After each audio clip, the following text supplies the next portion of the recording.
जय हिंद एवरीवन। अगर आप अग्निवीर नेवी एमआर के पेपर का तैयारी कर रहे हो तो ये क्लास आपके लिए है। इस क्लास में जीके के टोटल 25 मोस्ट इंपॉर्टेंट प्रश्न लिए गए हैं। नेवी एमआर का जो ऑफिशियल सिलेबस है उसमें जितने भी चैप्टर का नाम दिया गया है प्रत्येक चैप्टर से प्रश्न लिए गए हैं। तो आप लोगों को पूरे 25 प्रश्नों को देखना है और लास्ट में ईमानदारी पूर्वक से कमेंट करके बताना है कि इन 25 प्रश्नों में से आपका कितना प्रश्न सही हो रहा है। अगर आपका 20 से अधिक प्रश्न सही होगा तो आपका तैयारी बहुत अच्छा है मेरे भाई। अगर आप जीके में पकड़ बना लोगे ना तो समझो आपका फाइनल सिलेक्शन हो जाएगा, क्योंकि नेवी एमआर का जो पेपर होता है जीके से 25 प्रश्न पूछा जाता है और मैथ से वही 12 प्रश्न के आसपास में पूछा जाता है, साइंस से 13 प्रश्न के आसपास में पूछा जाता है। मतलब मैथ और साइंस को मिलाकर जैसे दोनों सब्जेक्ट से 25 प्रश्न पूछे जाते हैं और जीके में अकेले जीके से 25 प्रश्न पूछे जाते हैं। तो जीके पर अच्छा पकड़ आप लोगों को बनाना है, ठीक है ना। अब आप लोगों के पास टाइम बिल्कुल भी नहीं बचा है, 22 तारीख से पेपर चालू हो रहा है। देखो अग्निवीर नेवी एमआर के फर्स्ट स्टेज के पेपर का तैयारी करने के लिए और सेकंड स्टेज के पेपर का तैयारी करने के लिए इस पीडीएफ को आप लोग ले सकते हो। इस पीडीएफ को लेकर आप इसको डाउनलोड करके और जैसे प्रिंट आउट निकलवा के और इसको अच्छे से पढ़ लेना है, ठीक है ना। इस पीडीएफ से जीके जीएस के प्रश्न, काफी सारे प्रश्न आपके नेवी एमआर के पेपर में देखने को मिलेंगे। पीडीएफ को लेने के लिए आपको क्या करना पड़ेगा, सबसे पहले प्ले स्टोर पर जाना है और प्ले स्टोर पर एनडीसी क्लास लिखकर सर्च मारना है। जैसे ही प्ले स्टोर पर एनडीसी क्लास लिखकर सर्च मारोगे वैसे एप्लीकेशन आ जाएगा। एप्लीकेशन को डाउनलोड करके इसमें रजिस्टर करके अपना आईडी पासवर्ड बना लेना, फिर पेड कोर्स में जाना और सिर्फ 89 रुपए में ये आपको नेवी एमआर का ई बुक मिल जाएगा। इस ई बुक को आप लोग लेकर परचेज करके और इसको डाउनलोड करके इसका प्रिंट आउट निकलवा लेना। जो भी टाइम बचा हुआ है अच्छे से कई बार इसको पढ़ लेना मेरे भाई, क्योंकि इससे आप लोग का जीके जीएस बहुत अच्छा हो जाएगा और यहाँ से काफी सारा प्रश्न आपके पेपर में देखने को मिलेगा। तो आप लोग देख लेना। चलो चलते हैं अपने प्रश्नों की तरफ। आपके सामने पहला प्रश्न है, चुंबी घाटी कहां पर स्थित है। जल्दी से बताओ मेरे भाई। ये जो घाटी है, पहाड़, पर्वत, जलप्रपात, नदी, झील, ये सब आपके पेपर में पूछा जाएगा। जो मिट्टी है ये सब आपके नेवी एमआर के ऑफिशियल सिलेबस है जो है ना, तो उसमें सारा चैप्टर का नाम दिया है। बताओ चुंबी घाटी कहां पर स्थित है। तो जितने भी साथी सिक्किम बता रहे हो बिल्कुल भी राइट बता रहे हो। ये जो चुंबी घाटी है ये कहां पर है, ये सिक्किम में है। और बोल देगा कि कुल्लू कांगड़ा घाटी कहां पर है, तो कुंगलू कांगड़ा घाटी ये हिमाचल प्रदेश में है। दोनों याद रखना, दोनों इंपॉर्टेंट है। चुंबी घाटी कहां है, सिक्किम में है और कुल्लू कांगड़ा घाटी जो है हिमाचल प्रदेश में है। आपका नेक्स्ट प्रश्न है, भारत के किस जलप्रपात को लोकप्रिय रूप से नियाग्रा जलप्रपात के तौर पर जाना जाता है। तो जल्दी से बताओ मेरे भाई, भारत में किस जलप्रपात को लोकप्रिय रूप से नियाग्रा जलप्रपात के तौर पर जाना जाता है। कई बार मैं आप लोगों को बताया हूं। इसका राइट आंसर जितने भी साथी चित्रकूट जलप्रपात बता रहे हो बिल्कुल भी राइट बता रहे हो। अगर आपके पेपर में पूछ देगा कि चित्रकूट जलप्रपात कहां पर है, ये तो पक्का है कि जलप्रपात से एक प्रश्न पूछेगा। अब कोई भी जलप्रपात पूछ सकता है, तो आपको पूरा जलप्रपात पढ़ लेना है। मैं जो पीडीएफ दे रहा हूं ना, जो 89 रुपया में आपको ई बुक मिल रहा है, तो उसमें सब कुछ बहुत अच्छे से दिया गया है। ये चित्रकूट जो जलप्रपात है ना, ये छत्तीसगढ़ में स्थित है। ये कहां पर है, छत्तीसगढ़ में है। याद रखना आप सभी साथी, याद रखना आप सभी साथी, ठीक है ना। चित्रकूट जलप्रपात कहां पर है, तो ये छत्तीसगढ़ में है। और जो कुंचिकल जलप्रपात है ना, ये कर्नाटक के शिमागो जिला में है। कहां पर है, कर्नाटक में है। याद रखना आप सभी साथी। अगर पूछ देगा कि भारत का सबसे ऊंचा जलप्रपात कौन सा है, तो भारत का जो सबसे ऊंचा जलप्रपात है कुंचिकल जलप्रपात है और ये कहां पर है, कर्नाटक के शिमोगा जिले में स्थित है। याद रखना। चलो आपका नेक्स्ट प्रश्न यहाँ पर है, टिहरी बांध निम्नलिखित में से किन दो नदियों के संगम पर मिलती है। बांध से रिलेटेड भी आपके पेपर में प्रश्न पूछेगा। तो बताओ टिहरी बांध, आज तो आप लोगों का 20 से अधिक प्रश्न सही होना ही चाहिए, ठीक है ना। अगर 20 से अधिक प्रश्न सही नहीं होगा तो फिर आप मकरागिरी कर रहे हो, याद रखना। और देखो आज वही आपका 12 से 1 बजे के बीच में मैं पहले ही नोटिफिकेशन दे दूंगा। मैं जैसे ही वीडियो अपलोड होगा नोटिफिकेशन दे दूंगा। जो भी आपका अदिश राशि और सदिश राशि है ना, ये चैप्टर मैं करा दूंगा, क्योंकि काफी सारे लोगों का कमेंट आ रहा है कि आप अदिश राशि और सदिश राशि करा दीजिए, क्योंकि नेवी एमआर के पेपर में अदिश राशि और सदिश राशि से एक प्रश्न पूछा जाता है साइंस में। तो उसको मैं अच्छे से अभी क्लास रिकॉर्डेड डाल दूंगा, पूरा क्लास कर लेना, अच्छे से सब समझ में आ जाएगा। टिहरी बांध निम्नलिखित में से किन दो नदियों के संगम पर स्थित है। तो मेरे मेरे भाई भागीरथी और भिलंगाना जितने भी साथी बता रहे हो बिल्कुल भी राइट बता रहे हो। जो टिहरी बांध है तो ये भारत के किन दो नदियों के संगम पर स्थित है, तो भागीरथी और भिलंगाना हो जाएगा, ठीक है ना। ये टिहरी बांध है कहां पर है, ये टिहरी बांध मेरे भाई ये आपका उत्तराखंड में है। टिहरी बांध याद रखना आप सभी साथी, टिहरी बांध आपका उत्तराखंड में है और भारत का सबसे ऊंचा बांध है। अगर पूछ देगा कि भारत का सबसे ऊंचा बांध कौन सा है, तो भारत का सबसे ऊंचा बांध टिहरी बांध है। टिहरी बांध कहां पर है, उत्तराखंड में है। भागीरथी व भिलंगाना नदी का जो आपका संगम है ना, तो यहीं पर आपका टिहरी बांध है, याद रखना। पेपर में पूछा गया प्रश्न है, प्रीवियस ईयर का प्रश्न है। आपका नेक्स्ट है कि क्षेत्रीय विस्तार और कृषि के महत्व कृषि दृष्टि से भारतीय मिट्टियों के कितने प्रमुख वर्ग हैं। जो आप सोच रहे हो वो आपका प्रश्न नहीं है, काफी सारे लोग गलती कर सकते हैं। काफी सारे लोग बोलेंगे तो ऑप्शन में है ये नहीं है, 8 बताएंगे। यहाँ मिट्टी का प्रकार नहीं पूछा है मेरे भाई, यहाँ पर मिट्टी का प्रकार नहीं पूछा है आप लोग का, यहाँ पर मिट्टी का प्रकार नहीं पूछा है, तो गलती नहीं करना आप लोग। अगर मिट्टी का प्रकार बोलता ना, मिट्टी कितने प्रकार का होता है, तो मेरे भाई 8 हो जाता। अब यहाँ पर मिट्टी का प्रकार नहीं बोला है, बोला है क्षेत्रीय विस्तार और कृषि के महत्व की दृष्टि से भारतीय मिट्टियों के कितने प्रमुख वर्ग हैं। तो जब भी वर्ग पूछेगा तो ऑप्शन सी हो जाएगा, 4 इसका राइट आंसर हो जाएगा। जब भी वर्ग पूछेगा तो ऑप्शन सी हो जाएगा, 4 इसका राइट आंसर हो जाएगा। आपका नेक्स्ट प्रश्न है बहरीन की राजधानी कहां पर है।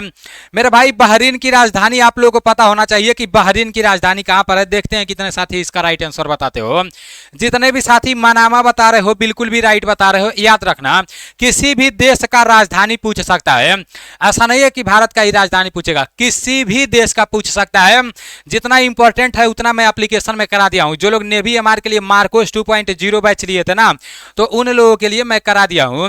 अगर आपको सेकंड स्टेज का पेपर देने जाना है तो आप मतलब जैसे एनसीसी है तो आप अभी एनडीसी क्लास एप्लीकेशन से मार्कोस 2.0 बैच ले लेना, क्योंकि उसमें चैप्टर वाइज सारा क्लास कराया गया है, सारा रिकॉर्डेड क्लास मिल जाएगा आपको। बहरीन आपका बहरीन की राजधानी मनामा है, मलेशिया का राजधानी कुआलालंपुर है, ठीक है ना। और इंडोनेशिया का राजधानी कहां पर है मेरे भाई, इंडोनेशिया का राजधानी कहां पर है बताओ आप सभी साथी। अगर इंडोनेशिया का राजधानी बोलेगा तो क्या हो जाएगा, इंडोनेशिया का राजधानी जकार्ता है, याद रखना आप सभी साथी, ठीक है ना। याद रखना आप सभी साथी, इंडोनेशिया का राजधानी कहां है, जकार्ता है। चलो नेक्स्ट प्रश्न आपका यहां पर है कि निम्न में से यूरो किस देश की मुद्रा है। तो बताओ इसका राइट आंसर, देखते हैं कितने साथी बताते हो। यहाँ नीदरलैंड दिया है, यहाँ पर फिनलैंड भी आप लोग लिख लो, और इसका आप लोग स्क्रीनशॉट जरूर ले लेना, ठीक है ना। यहाँ पर आप लोग क्या लिख लो, यहाँ पर आप लोग लिख लो फिनलैंड लिख लो, ठीक है ना। और इसका राइट आंसर बताओ, देखते हैं कितने साथी इसका राइट आंसर बताते हो। और बेल्जियम, स्पेन, जर्मनी ये सब आप लोग लिख लो। यहाँ पर आप लोग बेल्जियम भी लिख लो, ठीक है ना। यहाँ पर क्या लिखना है, आप लोगों को बेल्जियम भी लिख लेना है। उसके बाद से आप लोगों को स्पेन भी यहाँ पर लिख लेना है, ठीक है ना। उसके बाद से क्या लिख लेना है, स्पेन भी आप लोगों को लिख लेना है। उसके बाद से जर्मनी, ऑस्ट्रेलिया, माल्टा, यूएन ये सब लिख लेना है, ठीक है ना। जर्मनी भी आप लोगों को लिख लेना है, जर्मनी लिख लेना है, इसका आप लोग स्क्रीनशॉट ले लेना। जर्मनी भी आप लोगों को लिख लेना है, ठीक है ना। जर्मनी भी आप लोगों को लिख लेना है। उसके बाद से फिर आप लोगों को क्या लिख लेना है मेरे भाई, आप लोगों को ऑस्ट्रेलिया भी लिख लेना है, ऑस्ट्रेलिया भी आप लोगों को लिख लेना है। ये सब आप लोगों को अच्छे से पता होना चाहिए, ठीक है ना। जब भी ये पूछेगा, माल्टा भी आप लोगों को लिख लेना है। जब भी ये पूछेगा आपके पेपर में, ये जितना भी देश मैं बताया हूं, अगर इतना देश पूछेगा तो ये आपका यूरो हो जाएगा, ये सब आपका राइट आंसर हो जाएगा। Italy, Finland, France, Netherlands, Ireland, Belgium, Spain, Germany, Australia, Malta, अगर इसमें से कोई भी देश पूछ देगा और उसका मुद्रा पूछेगा तो वो आपका यूरो हो जाएगा। याद रखना आप सभी साथी, यूरो मतलब जिस भी देश का मुद्रा है मैं आप लोगों को बता दिया हूं। आपका नेक्स्ट है कि अंतर्राष्ट्रीय नदी बंदरगाह कौन सा है। यहाँ पर देखो बंदरगाह टोटल भारत में पूरे 13 बड़े बंदरगाह हैं, बहुत अच्छे से एप्लीकेशन में बताया हूं। तो बंदरगाह से प्रश्न पूछेगा तो गलती नहीं होना चाहिए, ठीक है ना। ई बुक में भी बहुत अच्छे से मैं दे दिया हूं। तो अंतर्राष्ट्रीय नदी बंदरगाह कौन सा है मेरे भाई, अंतर्राष्ट्रीय नदी बंदरगाह बताओ जल्दी से। तो ये मेरे भाई कौन सा बंदरगाह हो जाएगा, कांडला बंदरगाह को दीनदयाल बंदरगाह के नाम से भी जाना जाता है। और ये कहां पर है, कांडला बंदरगाह आपका गुजरात के कच्छ में है। याद रखना आप सभी साथी, गुजरात के कच्छ जिले में है और इसको दीनदयाल बंदरगाह बंदरगाह के नाम से भी जाना जाता है, याद रखना आप सभी साथी, ठीक है ना। दीनदयाल बंदरगाह के नाम से भी कांडला बंदरगाह को जाना जाता है। पेपर में अगले साल पूछा गया था कि किस बंदरगाह को दीनदयाल बंदरगाह के नाम से जाना जाता है, तो कांडला बंदरगाह को। कांडला बंदरगाह कहां पर है? गुजरात के कच्छ जिले में है। मेरे भाई जो चेन्नई बंदरगाह है ये कहां पर है? तो ये तमिलनाडु में है, याद रखना आप सभी साथी। तमिलनाडु में आपका चेन्नई बंदरगाह है, तूतीकोरिन बंदरगाह है और कोच्चि बंदरगाह है, ठीक है ना। और यहाँ पर आपका मुंबई बंदरगाह महाराष्ट्र में है। और भारत का सबसे बड़ा बंदरगाह कौन सा है? तो मेरे भाई भारत का अगर सबसे बड़ा बंदरगाह बोल देगा तो वो आपका मुंबई बंदरगाह हो जाएगा। और अंतर्राष्ट्रीय नदी बंदरगाह कौन सा है? तो कोलकाता बंदरगाह हो जाएगा अंतर्राष्ट्रीय नदी बंदरगाह। जैसे ये जो आपका ये एकमात्र ऐसा बंदरगाह है, बड़ा बंदरगाह है जो नदी के किनारे स्थित है। बाकी जो भी आपका बंदरगाह है ना ये सब समुद्र के किनारे स्थित है, और नदी और समुद्र में फर्क होता है मेरे भाई, तो याद रखना आप सभी साथी। जो आपका कोलकाता बंदरगाह है ये आपका नदी के किनारे स्थित है, याद रखना आप सभी साथी, ठीक है ना। कोलकाता हल्दिया बंदरगाह भी बोल देता है, और ये हुगली नदी के किनारे स्थित है। किस नदी के किनारे है? याद रखना आप सभी साथी, हुगली नदी के किनारे स्थित है। पेपर में पूछा जाएगा कि अंतर्राष्ट्रीय नदी बंदरगाह कौन सा है? कोलकाता बंदरगाह है। कोलकाता बंदरगाह अंतर्राष्ट्रीय नदी बंदरगाह है, और किस नदी के किनारे है? हुगली नदी के किनारे बसा हुआ है। बाकी जो भी बंदरगाह है ना वो सारा का सारा बंदरगाह आपका समुद्र के किनारे बसा हुआ है। नेक्स्ट है श्रीनगर का गहना किस झील को कहा जाता है? मेरे भाई झील से तो प्रश्न पूछे जाएंगे, ऐसे भी प्रश्न पूछे जा सकते हैं। सबसे बड़ा झील, छोटा झील, ये सब भी पूछा जाएगा। मीठे पानी का झील, खारे पानी का झील, ये सब आपसे पूछा जाएगा। यहाँ पर श्रीनगर का गहना किस झील को कहते हैं? श्रीनगर का गहना डल झील को कहते हैं। डल झील कहां पर है? J&K, जम्मू एंड कश्मीर में है, याद रखना। जो डल झील है कहां पर है? जम्मू कश्मीर में है। और सबसे बड़ा मीठे पानी का झील कौन सा है? मेरे भाई भारत का सबसे बड़ा मीठे पानी का जो झील है ना तो वो आपका बुलर झील है, याद रखना। और भारत का सबसे बड़ा खारे पानी का झील चिल्का झील है, ये भी आप लोगों को पता होना चाहिए, कई बार मैं आप लोगों को बता दिया हूं। भारत का सबसे बड़ा खारे पानी का झील कौन सा है मेरे भाई? तो खारे पानी का झील कौन सा है? चिल्का झील है। और जब आपका इंडियन नेवी में सिलेक्शन हो जाएगा तो चिल्का ये उड़ीसा में है, ठीक है ना। चिल्का आपका कहां पर है? उड़ीसा में है, उधर आपको ट्रेनिंग करने जाना पड़ेगा, याद रखना आप सभी साथी। बुलर झील जम्मू कश्मीर में है, मीठे पानी का सबसे बड़ा झील है।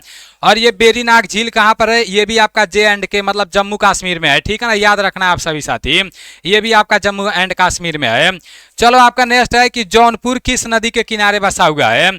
तो ये जो जौनपुर है ये किस नदी के किनारे बसा है? मेरे भाई गंगा नदी के किनारे आपका कौन कौन सा शहर बसा है? अगर हरिद्वार बोल देगा ना तो हरिद्वार गंगा नदी के किनारे बसा है, आप लोगों को पता होगा आपका। और वाराणसी भी गंगा नदी के किनारे बसा है, ये भी आप लोगों को अच्छे तरीके से पता होगा कि वाराणसी भी गंगा नदी के किनारे बसा है।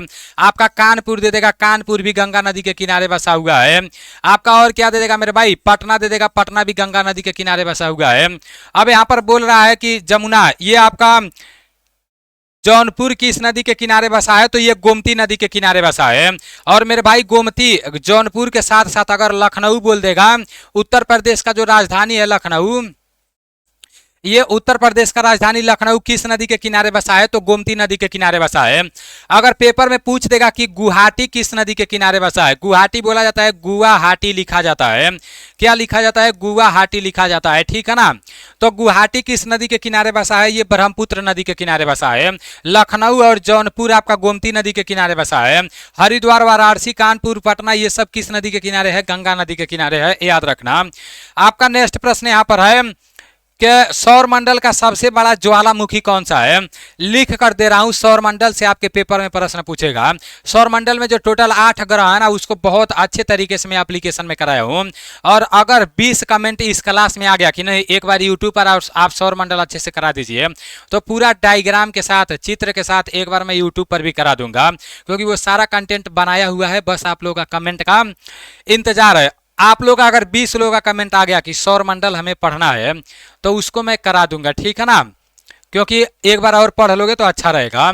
यहाँ पर है, बता देना आप लोग, नहीं तो नई कमेंट आएगा तो मैं समझ जाऊंगा कि आप लोग एप्लीकेशन में पढ़ चुके हो। सौरमंडल का, लेकिन 20 से अधिक कमेंट आना चाहिए। सौरमंडल का सबसे बड़ा ज्वालामुखी कौन सा है? तो ये ओलंपस मोन्स है, ठीक है ना। आपका जो सौरमंडल है इसका सबसे बड़ा ज्वालामुखी जो है ना ओलंपस मोन्स है। और पूछ देगा सबसे छोटा अगर ज्वालामुखी बोल देगा तो क्या हो जाएगा? सौरमंडल का सबसे छोटा ज्वालामुखी माउंट ताल हो जाएगा। सौरमंडल का सबसे छोटा ज्वालामुखी कौन सा हो जाएगा? माउंट ताल हो जाएगा। और बड़ा आपका ओलंपस मोन्स हो जाएगा। नेक्स्ट आपका इतिहास के आरंभिक काल को क्या कहा जाता है? तो मेरे भाई इतिहास के आरंभिक काल को क्या कहा जाता है? जल्दी से बताओ इसका राइट आंसर, गलत नहीं होना चाहिए। पहिए का, आग का आविष्कार किस काल में हुआ? मेरे भाई आग का आविष्कार किस काल में हुआ बताओ आप सभी साथी। आग का जो आविष्कार है किस काल में हुआ आप सभी साथी बताओ। मेरे भाई अगर आग का आविष्कार बोल देगा तो ये किस काल में होगा? ये आपका पूरा पाषाण काल में होगा। और इतिहास का जो आरंभिक काल है ना ये आपका पूरा पाषाण काल ही है। इसको भी बहुत अच्छे से बताया हूँ, इतिहास के आरंभिक काल को बहुत अच्छे से बताया हूँ, पूरा पाषाण काल है, ठीक है ना। और मेरे भाई पहिए का आविष्कार पूछा जाता है तो पहिए का आविष्कार नव पाषाण काल में होगा। नौ पाषाण काल में किसका आविष्कार हुआ? पहिए का आविष्कार हुआ। याद रखना आप सभी साथी, पहिए का आविष्कार किस काल में हुआ? तो मेरे भाई पहिए का जो आविष्कार है नौ पाषाण काल में हुआ। और आग का आविष्कार पूरा पाषाण काल में हुआ। और इतिहास के आरंभिक काल को पूरा पाषाण काल कहते हैं। गिनती करते जाना आपका कितना प्रश्न सही हो रहा है। और क्लास अगर अच्छा लगे तो वीडियो को लाइक कर दिया करो मेरे भाई। लाइक करने से मुझे क्या मिलेगा? मतलब मोटिवेशन मिलेगा, ठीक है ना। ऐसा नहीं है कि आपका कुछ खर्च होगा और आप मुझे कुछ दोगे, हाँ मोटिवेशन आप दोगे, ठीक है ना। और चलो, गौतम बुद्ध के पहले गुरु कौन थे? अच्छा प्रश्न लाने का मन करता है जब मोटिवेशन मिलता है तो। अब यहाँ पर गौतम बुद्ध के पहले गुरु बोला है। गौतम बुद्ध और जैन धर्म, जैसे गौतम जो आपका बौद्ध धर्म है जैन धर्म है, दोनों पढ़ के जाना है आप लोगों को। ये आप ऑफिशियल सिलेबस में दिया है। गौतम बुद्ध के बारे में पूछ दिया है ना। तो मेरे भाई गौतम बुद्ध के बचपन का नाम क्या था? गौतम बुद्ध के बचपन का नाम क्या था? तो सिद्धार्थ था। याद रखना आप सभी साथी, ठीक है ना। गौतम बुद्ध के बचपन का नाम सिद्धार्थ था। और मेरे भाई गौतम बुद्ध का जन्म कहां पर हुआ? तो गौतम बुद्ध का जो जन्म है ना ये नेपाल के लुम्बिनी में हुआ। याद रखना आप सभी साथी, ये भी पेपर में पूछ देता है कि गौतम बुद्ध का जन्म कहां हुआ? तो नेपाल के लुम्बिनी में हुआ। याद रखना आप सभी साथी, ठीक है ना। 563 ईसा पूर्व नेपाल के लुम्बिनी में गौतम बुद्ध का जन्म हुआ। ये सबसे पहला उपदेश कहां पर दिए? मेरे भाई पहला उपदेश ये सारनाथ में दिए, ठीक है ना। पहला उपदेश कहां पर दिए? पेपर में डायरेक्ट पूछ देगा कि गौतम बुद्ध पहला उपदेश कहां पर दिए? तो मेरे भाई गौतम बुद्ध पहला उपदेश सारनाथ में दिए। याद रखना आप सभी साथी, ठीक है ना। उसके बाद से फिर ये पूछ देगा कि गौतम बुद्ध को ज्ञान की प्राप्ति कहां पर हुई? तो ज्ञान की प्राप्ति कहां पर हुई मेरे भाई? जो आपका ज्ञान की प्राप्ति है कहां पर हुई ये भी आप लोगों को पता होना चाहिए। ज्ञान की प्राप्ति कहां पर हुई? मेरे भाई ज्ञान की जो प्राप्ति है ना ये बोध गया में हुआ। गया में हुआ, बाद में उसका नाम बोध गया पड़ गया। तो ये भी आप लोगों को पता होना चाहिए। बोध गया में गौतम बुद्ध को ज्ञान की प्राप्ति हुई। और मेरे भाई गौतम बुद्ध का जो भी ये उपदेश देते थे तो किस भाषा में देते थे? पाली भाषा में देते थे, ठीक है ना। और जो गौतम बुद्ध का मृत्यु हुआ तो गौतम बुद्ध का मृत्यु कहां पर हुआ? मेरे भाई कुशीनगर में हुआ। ये भी आप लोगों को पता होना चाहिए। गौतम बुद्ध का मृत्यु कहां पर हुआ? तो गौतम बुद्ध का मृत्यु कुशीनगर में हुआ। और गौतम बुद्ध के पहले गुरु कौन थे? अलार कलाम थे। याद रखना आप सभी साथी। गौतम बुद्ध से कोई भी प्रश्न पूछेगा तो गलती नहीं करना है। गौतम बुद्ध के पहले गुरु अलार कलाम थे। आपका नेक्स्ट है, एक धर्म जो केवल एक ईश्वर को मानता है उसे क्या कहते हैं? तो एकेश्वरवाद कहते हैं, ठीक है ना। ये पहले भी मैं कराया हूं और प्रीवियस ईयर का ओरिजिनल प्रश्न है। एक धर्म जो केवल एक ईश्वर को मानता है उसे एकेश्वरवाद कहते हैं। आपका नेक्स्ट प्रश्न यहां पर है कि अर्थव्यवस्था में बाजार गतिविधियों में सम्मिलित है। चलो इसका राइट आंसर बताओ, देखते हैं कितने साथी इसका राइट आंसर बताते हो। इसका राइट आंसर क्या हो जाएगा? अर्थव्यवस्था में बाजार गतिविधियों में सम्मिलित है तो वेतन या लाभ के लिए किए गए गतिविधियां, इसका राइट आंसर हो जाएगा। जितने भी साथी ऑप्शन सी बता रहे हो, राइट बता रहे हो। आपका नेक्स्ट प्रश्न है, निम्नलिखित में से किसके पास लोकसभा को भंग करने की शक्ति है? लोकसभा का नाम आ गया है ना। तो लोकसभा का कार्यकाल कितने वर्ष का होता है? लोकसभा के सदस्य का कार्यकाल कितने वर्ष का होता है ये भी आपको बताना है। और न्यूनतम आयु कितना होना चाहिए, लोकसभा का सदस्य बनने के लिए न्यूनतम आयु कितना होना चाहिए, ये भी आप लोगों को पता होना चाहिए, ठीक है ना, क्योंकि ये प्रश्न भी पूछा जाता है। तो लोकसभा के सदस्य का कार्यकाल 5 वर्ष का होता है। कितना वर्ष का होता है? 5 वर्ष का। और न्यूनतम आयु कितना होना चाहिए? 25 वर्ष होना चाहिए। और लोकसभा को भंग करने के लिए किसके पास शक्ति होता है? तो राष्ट्रपति के पास। जितने भी साथी राष्ट्रपति बता रहे हो, राइट बता रहे हो। भारतीय संविधान का भाग 4A में 4A के बारे में उल्लेख करता है। तो 4A के बारे में क्या उल्लेख करता है बताओ? मूल कर्तव्य, मूल अधिकार, सर्वोच्च न्यायालय और चुनाव आयोग। तो जितने भी साथी मूल कर्तव्य बता रहे हो, बिल्कुल भी राइट बता रहे हो। भाग 4A में मूल कर्तव्य को दर्शाता है, ठीक है ना। भाग 4A में मूल कर्तव्य के बारे में बताया जाता है। मेरे भाई ये जो आपका मूल कर्तव्य है, वर्तमान में कितने मूल कर्तव्य हैं ये भी आप लोगों को पता होना चाहिए। वर्तमान में कितने मूल कर्तव्य हैं? तो वर्तमान में 11 मूल कर्तव्य हैं। याद रखना आप सभी साथी, ठीक है ना। वर्तमान में कितने मूल कर्तव्य हैं? तो वर्तमान में 11 मूल कर्तव्य हैं। याद रखना आप सभी साथी, कितने हैं? 11 मूल कर्तव्य हैं। और पूछ देगा कि संविधान के किस अनुच्छेद में मूल कर्तव्य के बारे में वर्णन किया गया है। तो संविधान के किस अनुच्छेद में किया गया है आप लोगों को पता होना चाहिए, ठीक है ना। संविधान के किस अनुच्छेद में किया गया है? तो अनुच्छेद 51A में। ये भी मैं आप लोगों को बताया हूं, ये आर्मी में बहुत ज्यादा पूछा जाता है। याद रखना, भारतीय संविधान के भाग 4A में मूल कर्तव्य का वर्णन किया गया है। भाग अगर बोलेगा तो 4A में, अगर बोलेगा अनुच्छेद तो 51A में हो जाएगा, ठीक है ना। 11 मूल कर्तव्यों का संख्या है। आपका नेक्स्ट है, सिंधु घाटी सभ्यता में धौलावीरा स्थल भारत के किस राज्य में स्थित है? कई बार बताया गया है। ये आपका गुजरात के कच्छ जिले, कच्छ के रण में है, ठीक है ना। जो आपका धौलावीरा है ये गुजरात में है। अगर गुजरात नहीं देगा, कच्छ दे देगा, तो उधर आप लोग को ट्रिक मारना है। नेक्स्ट है, सूरत विभाजन के बाद किस वर्ष में भारतीय राष्ट्रीय कांग्रेस पुनः एक हो गई? बताओ इसका राइट आंसर क्या हो जाएगा? भारतीय राष्ट्रीय कांग्रेस का स्थापना क्या हो जाएगा मेरे भाई? बार बार मैं आप लोगों को बताया हूं, भारतीय राष्ट्रीय कांग्रेस का स्थापना 100% पूछा जाता है। भारतीय राष्ट्रीय कांग्रेस का स्थापना कब हुआ ये भी आपको पता होना चाहिए, ठीक है ना। कांग्रेस के बारे में आप लोगों को पता होना चाहिए। इसका स्थापना कब हुआ? तो इसका स्थापना 1885 में हुआ, ठीक है ना। याद रखना आप सभी साथी, भारतीय राष्ट्रीय कांग्रेस का स्थापना कब हुआ? 1885 में हुआ। इसके संस्थापक कौन थे मेरे भाई? भारतीय राष्ट्रीय कांग्रेस के जो संस्थापक हैं तो ये A.O. ह्यूम थे। याद रखना आप सभी साथी, ठीक है ना। कौन थे? A.O. ह्यूम थे। याद रखना आप सभी साथी, भारतीय राष्ट्रीय कांग्रेस के संस्थापक A.O. ह्यूम थे। उसके बाद से पहले अगर अध्यक्ष बोलेगा, भारतीय राष्ट्रीय कांग्रेस के पहले अध्यक्ष कौन थे? तो मेरे भाई भारतीय राष्ट्रीय कांग्रेस के जो पहले अध्यक्ष थे वो W.C. बनर्जी थे। याद रखना आप सभी साथी, ठीक है ना। कौन थे? W.C. बनर्जी थे। भारतीय राष्ट्रीय कांग्रेस के प्रथम अध्यक्ष W.C. बनर्जी थे। और बोलेगा भारतीय राष्ट्रीय कांग्रेस के प्रथम अंग्रेज अध्यक्ष कौन थे? नेवी के लिए मोस्ट इंपॉर्टेंट है मेरे भाई, 100% कोई ना कोई इसमें से पूछ देगा। प्रथम अंग्रेज अध्यक्ष कौन थे ये भी आप लोगों को पता होना चाहिए। तो ये मेरे भाई जॉर्ज यूले थे। कौन थे? जॉर्ज यूले थे, ठीक है ना। याद रखना आप सभी साथी। और मुस्लिम अगर अध्यक्ष बोलेगा तो बदरुद्दीन तैयब जी थे। तो इतना आप लोगों को भारतीय राष्ट्रीय कांग्रेस के बारे में पता होना चाहिए कि भारतीय राष्ट्रीय कांग्रेस का स्थापना 1885 में हुआ। इसके संस्थापक A.O. ह्यूम है और भारतीय राष्ट्रीय कांग्रेस के प्रथम अध्यक्ष W.C. बनर्जी थे और प्रथम अंग्रेज अध्यक्ष जॉर्ज यूले थे। इतना आप लोगों को पता होना चाहिए, ठीक है ना।